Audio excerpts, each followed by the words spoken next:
ପିଲାମାନେ ଆମେ ଆଜି ସ୍କେଲ୍ କମ୍ପାସ ବ୍ୟବହାର କରି ତ୍ରିଭୁଜର ମଧ୍ୟମା କିପରି ଅଙ୍କନ କରିବା ତାହା ଶିଖିବା। ତ ତୁମ ମନରେ ପ୍ରଶ୍ନ ଆସୁଥିବ, ମଧ୍ୟମା କ'ଣ? ତୁମେ ଆଗରୁ ଜାଣିଛ ତ୍ରିଭୁଜର ଗୋଟିଏ ଶୀର୍ଷବିନ୍ଦୁରୁ ତାର ବିପରୀତ ବାହୁର ମଧ୍ୟବିନ୍ଦୁ ସହ ଯୋଗ କରୁଥିବା ରେଖାଖଣ୍ଡକୁ ହିଁ ଆମେ ମଧ୍ୟମା କହିଥାଉ। ପିଲାମାନେ ତୁମେ ତୁମ ଖାତାରେ ABC ତ୍ରିଭୁଜଟି ଅଙ୍କନ କର। ଅଙ୍କନ କରି ସାରିବା ପରେ BC ରେଖାଖଣ୍ଡକୁ ସମଦ୍ୱିଖଣ୍ଡ କରିବା ପାଇଁ ପ୍ରଥମେ C ବିନ୍ଦୁରେ ରଖି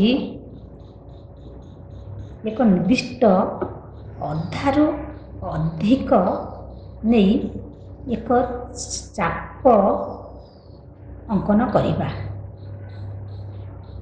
ତାହାକୁ ପରିବର୍ତ୍ତନ ନ କରି ସେହି ଚାପକୁ B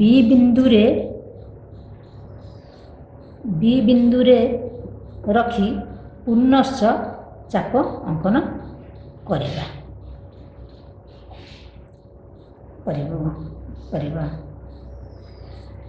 ଯାହା ପରସ୍ପରକୁ ଛେଦ କରିବ ଏବଂ ଏହା ପରସ୍ପରକୁ ଯେଉଁ ବିନ୍ଦୁରେ ଛେଦ କରିବ ତାହାର ନାମ ଦେବା X ଓ Y। X Y କୁ ଯୋଗ କରିବା।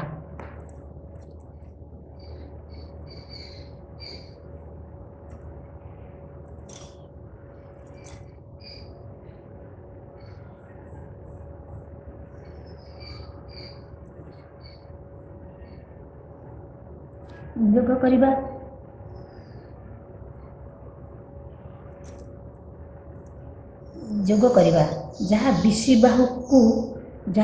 ବାହୁକୁ D ବିନ୍ଦୁରେ ଛେଦ କରିବ।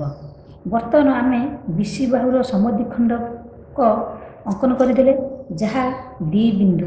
ଆମେ ବର୍ତ୍ତମାନ A ଓ D କୁ ଯୋଗ କରିବା।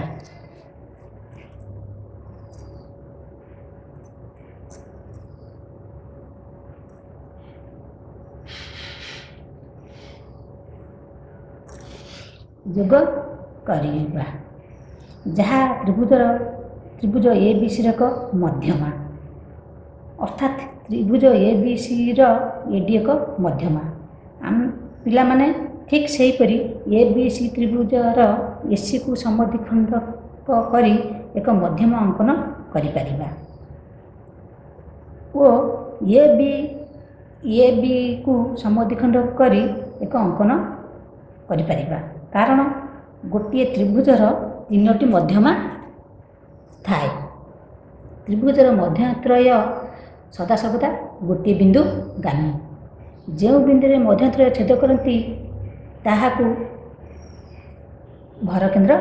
ତ୍ରିଭୁଜର ଭରକେନ୍ଦ୍ର କୁହାଯାଏ।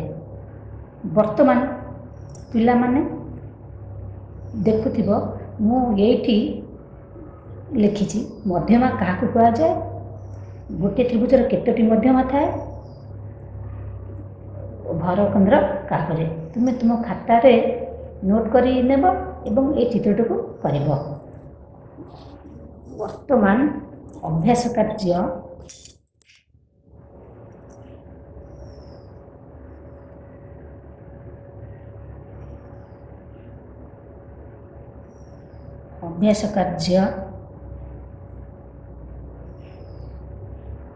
12.2 କରିବ।